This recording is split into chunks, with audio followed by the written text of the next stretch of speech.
시계태엽 오렌지엔 감독의 의도인지 혹은 우연인지 모를 사회적 배경이 녹아져 있습니다. 저는 이 영화 속에서 6.8 혁명과 그 사건을 바라보는 구시대의 대립을 보여주는 건 아닌가 하는 생각을 했고요.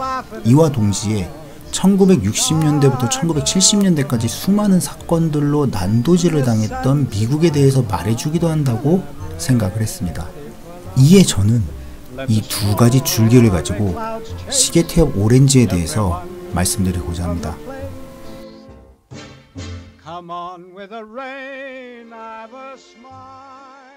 첫 번째, 6.8 혁명과 시계태엽 오렌지입니다. 6.8 혁명 시작 같은 경우에는 의견이 다 달라요. 기숙사에서 시작됐다, 아니면 아메리칸 익스프레스에서 시작됐다 이러는데, 최대한 이것들을 조합해가지고 만들었다는 점 참조 부탁드릴게요. 영화 개봉 4년 전인 1968년 3월 프랑스 파리에 위치한 낭테르 대학 여자 기숙사에 한 남학생이 몰래 침입을 합니다. 그는 여자친구랑 함께 있고 싶어가지고 그와 같은 행동을 했어요. 그런데 학교에서는 이 남학생의 행동을 빌미삼아서 남학생 모두 여자 기숙사에 출입하지 마라, 이런 교칙을 만들어버립니다. 그리고 이 교칙을 어겼다는 이유로 남학생을 처벌하게 되는데요. 이에 낭테르 대학교에 다니는 학생들이 크게 분노를 하게 됐어요. 왜냐면은 우리가 사랑할 권리를 기득권이 마음대로 막았다는 게 바로 그 이유였죠. 여자 기숙사 개방하라는 구호를 외치면서 시위가 일어나게 됩니다. 그런데 이와 비슷한 시기에 조금 다른 생각을 한 조직이 있었어요. 세계 굴지의 금융회사인 아메리칸 익스프레스 뱅크 파리 사무실을 대학생 8명이 점거를 하면서 미국의 베트남 침공에 관련돼 반대하는 시위를 벌이게 돼요. 이 때문에 시위에 참가했던 8명은 모두 현장에서 체포가 됩니다. 다시 낭테르 대학으로 넘어갈게요. 낭테르 대학은 기숙사 개방을 위해서 2개월간 시위를 벌여갑니다. 그러던 5월에 학교가 갑자기 임시 폐교를 해요. 너무 시위를 하니까 학교에서 더 이상 학교를 운영할 수 없다 그러면서 5월달에 폐교를 하는데, 이러다 보니까 낭테르 대학에 다니는 학생들이 갈 곳을 잃어버리게 됩니다. 이때 소르본 대학교 학생들이 낭테르 대학의 폐교에 항의하면서 광장으로 몰려 나와요. 이와 동시에 아메리칸 익스프레스 뱅크 파리 사무실 점거했던 대학생 8명을 석방시키라고 요구하는 시위도 함께 일어나게 되면서 학생들의 대규모 시위가 일어나게 됩니다. 그리고 이 시위가 기폭제가 되면서 전 세계적인 시위로 거듭나게 되는데, 이게 바로 6.8 혁명 또는 5월의 혁명이라 불리는 바로 그 사건입니다. 6.8 혁명은 1968년 5월 3일에 시작이 됐습니다. 대학생들의 여자 기숙사 개방과 폐교 반대 시위, 그리고 베트남 침공 반대를 시작으로 해서요, 프랑스의 샤를 드골 정권에 대한 반대 저항 시위, 프랑스 노동자들의 연대 파업, 독일을 비롯한 유럽 국가 학생들의 학생운동, 체코의 자유민주화 운동이라 불리는 프라하의 봄, 핵 반대, 성차별 반대, 그리고 히피 문화의 정착까지, 이 모든 것들이 5월 3일 6.8 혁명 때 파생된 운동들입니다. 전 세계가 들고 일어났다고 보시면 돼요. 이게 미국이나 혹은 유럽 쪽에만 일어난 게 아니고 일본과 같이 동양권까지도 영향을 미치게 돼요. 당시 자본주의를 가지고 있었던 모든 나라에서 시위가 일어났다고 보시면 될 것 같아요. 그런데 이 시위를 주최했던 주체인들은 신자파예요. 이때 신자파가 등장하게 되고요, 구시대가 만든 세상을 바꿀 수 있는 기회라고 생각하면서 모두가 다 같이 일어났었던 거예요. 아까 말씀드렸듯이 미국, 일본, 서독 등 수많은 자본주의 국가에 살고 있던 민중들이 개혁에 대한 의지를 가지고 이 혁명에 참여를 하게 됐고, 이 6.8 혁명이 그래서 기념비적인 사건으로 기록이 되고 있는 거죠. 당시에 이들이 외쳤던 구호가 있어요. 금지하는 것을 금지해라. 6.8 혁명은 이 구호를 외치면서 구시대에 반대하는 히피 문화가 전 세계를 물들게 하는 계기를 마련하게 되고, 이와 동시에 섹스의 개방이 이루어집니다. 그렇다면 과거에 섹스라는 것을 감추며 살았던 기성세대는 섹스를 아무렇지도 않게 보는, 그걸 외부로 아무렇지 않게 노출시키는 젊은 세대를 어떻게 바라봤을까? 저의 개인적인 추론으로는 1960년대 후반부터 1980년대를 잇는 히피 문화가 기성세대들한테는 그렇게 좋아 보이진 않았을 것 같아요. 히피들이 성을 가볍게 다루는 거에 대해서 비행이라고 일컫고 또 질 나쁜 종족으로 바라보진 않았을까 하는 생각을 했습니다. 뿐만 아니라 기성세대가 만든 제도를 벗어나서 자기들이 사상을 만들어 놓고 거기에 맞춰서 살아가기 때문에 기존의 규율을 어기는 걸로 바라보진 않았을까 하는 생각도 들었어요. 그래서 저는 1960년대 후반의 히피의 등장은 시계태엽 오렌지 영화에 지대한 영향을 주지 않았나 하는 생각을 합니다. 물론 영화를 제작했었던 당시가 언젠지 불분명하긴 해요. 이게 2001 스페이스 오디세이를 제작하고 난 이후에, 완전히 종결시킨 이후에 그 다음에 이제 집필을 하기 시작했거든요. 근데 한 달 정도의 텀이 있어요. 그래서 언제 시작했는지는 모르지만 기존의 세계가 돌아가는 거를 스탠리 큐브릭 감독이 바라봤다면 아마 저는 시계태엽 오렌지에 히피 문화가 영향을 주진 않았을까 하는 생각이 들었습니다. 물론 이 부분을 단순하게 해석하기는 힘들어요. 억압된 세상 속에서 10대 시절을 보냈던 이들이 68 혁명을 계기로 신자파를 깨달았었다고 확신할 수가 없거든요.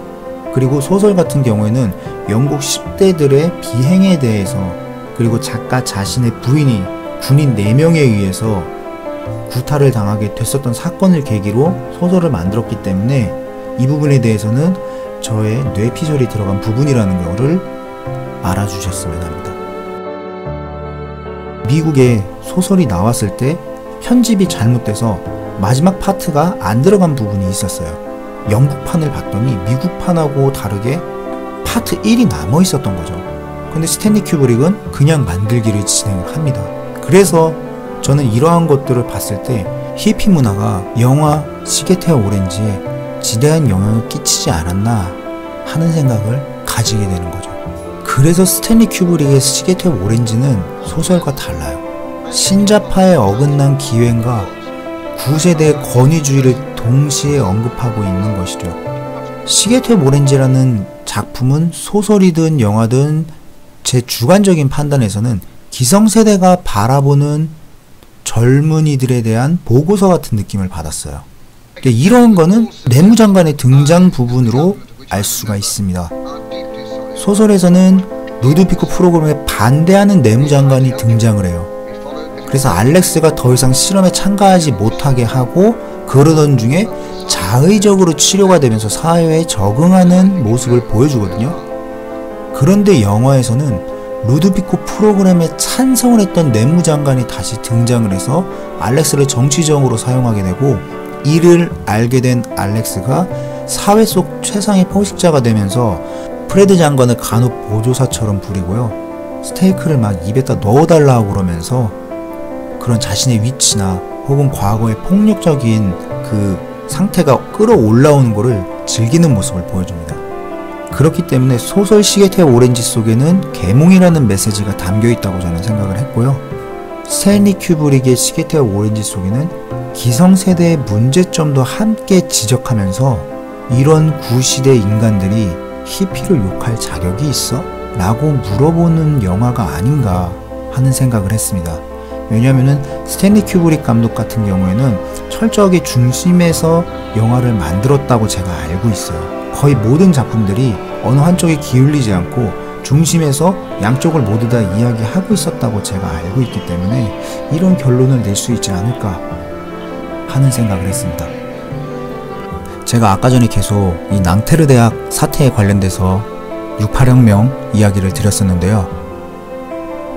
근데 놀랍게도 한국 문학계에는 낭테르 대학 사태와 같은 상황을 풍자한 소설이 있어요.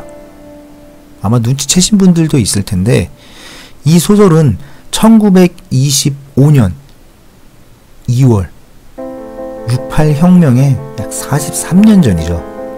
조선문단을 통해서 발표가 됩니다. 이 소설은 현진권 작가의 단편 소설인 비사감과 러브레터입니다. 이게 무슨 내용이냐면은 비사감의 위선적인 인간 모습을 비판하고 풍자하는 주제를 담은 단편 소설이에요. 물론 풍자라는 게 고대 그리스 희곡부터 시작이 됐다고 해요. 그런데 여자 기숙사에 몰래 들어간 남학생에게 벌을 준 사건이 훗날 6.8 혁명의 시작에 많은 기여를 했던 사건, 그렇죠? 아까 말씀드렸죠.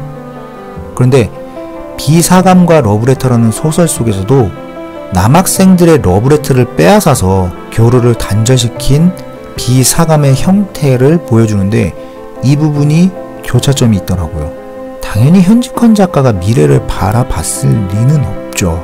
제가 말씀드리고 싶은 거는 뭐냐면은 1968년보다 43년 전인 1925년에 이미 조선이라는 이 작은 땅덩어리에 살고 있는 어떤 한 문학가, 지식인이 자신의 소설을 통해서 사랑을 무기로 어떤 위선을 삼는 게 얼마나 볼품없는 행위인지에서 말했다는 거를 저는 말씀드리고 싶어요. 비록 작은 규모긴 하지만 학교 내 9세대가 권위를 앞세워서 신세대를 억압하는 거를 고발하고 풍자하는 게 이 소설이잖아요. 비사감과 러브레터. 그런데 6.8 혁명의 시작이 아메리칸 익스프레스 사무실 점거에서 베트남 전쟁에 관련돼서 반대하는 시위도 있었지만 그와 함께 학생들이 대규모 참여를 할 수 있었던 게 낭테르 대학교 사건이라고 이야기를 하기도 하거든요. 저는 그래서 1968년보다 43년 전인 1925년에 이와 같은 행태가 얼마나 우스운 건지를 우리나라의 어떤 문학가, 작가, 지식인이 알고 있었고 이거를 사회에 보여줬다라는 게 저는 좀 놀라웠습니다. 그래서 국뽕타임 한번 가져봤고요. 너무 끼워 맞췄나요? 아무튼 그렇습니다. 시간이 너무 길어져서 두 번째 1960년에서 1970년까지의 미국에 관련된 부분과 마무리 부분은 파트 3에서 말씀드리고자 하겠습니다. 다음번 영상도 재미있게 시청해주세요. Coming soon.